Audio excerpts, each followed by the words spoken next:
ശ്രീരാമജയം എന്ന ലഘുമന്ത്രം കൊണ്ട് ജീവിതത്തില് സ്വപ്നങ്ങളും ലക്ഷ്യങ്ങളും പൂർത്തീകരിക്കുവാൻ സാധിക്കുമെന്ന് പറഞ്ഞാൽ പലപ്പോഴും നമുക്ക് വിശ്വസിക്കാൻ പ്രയാസമായിരിക്കും. എന്നാൽ ലക്ഷക്കണക്കിന് ആളുകൾ തങ്ങളുടെ ആഗ്രഹങ്ങളും ലക്ഷ്യങ്ങളും സഫലീകരിക്കാൻ, പൂർത്തീകരിക്കാൻ ശ്രീരാമജയം എന്ന ഈ അത്ഭുത മന്ത്രം അവരെ സഹായിച്ചിട്ടുണ്ട് എന്നുള്ളതാണ്. ഇതിനായിട്ട് എന്താണ് ചെയ്യേണ്ടത്?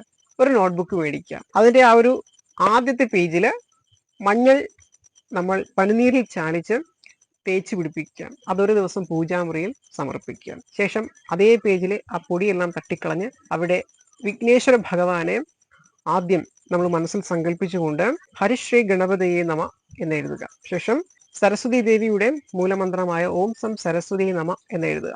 അതിന് കീഴെ നിങ്ങൾക്ക് കുടുംബദേവതയുണ്ട് എങ്കിൽ ആ കുടുംബദേവതയുടെ മൂലമന്ത്രം നിങ്ങൾക്ക് അറിയാമെങ്കിൽ അതൊരു തവണ എഴുതുക. ശേഷം അതിന് താഴെ ശ്രീരാമജയം എന്ന് ഒരു തവണ എഴുതുക.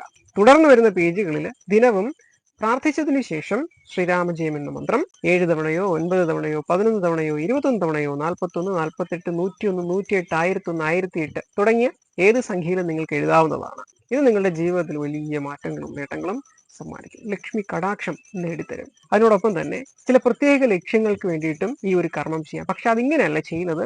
അതിന് വേറെ ചില മെത്തേഡുകൾ കൂടിയുണ്ട്. ഈ ഒരു ഷോർട്ട് വീഡിയോയിൽ അത് ഉൾക്കൊള്ളിക്കാൻ കഴിയില്ല. അതേക്കുറിച്ച് അറിയാൻ ആഗ്രഹിക്കുന്നെങ്കിൽ Ayiravalli media YouTube channel upload ചെയ്തിട്ടുണ്ട്. നന്ദി.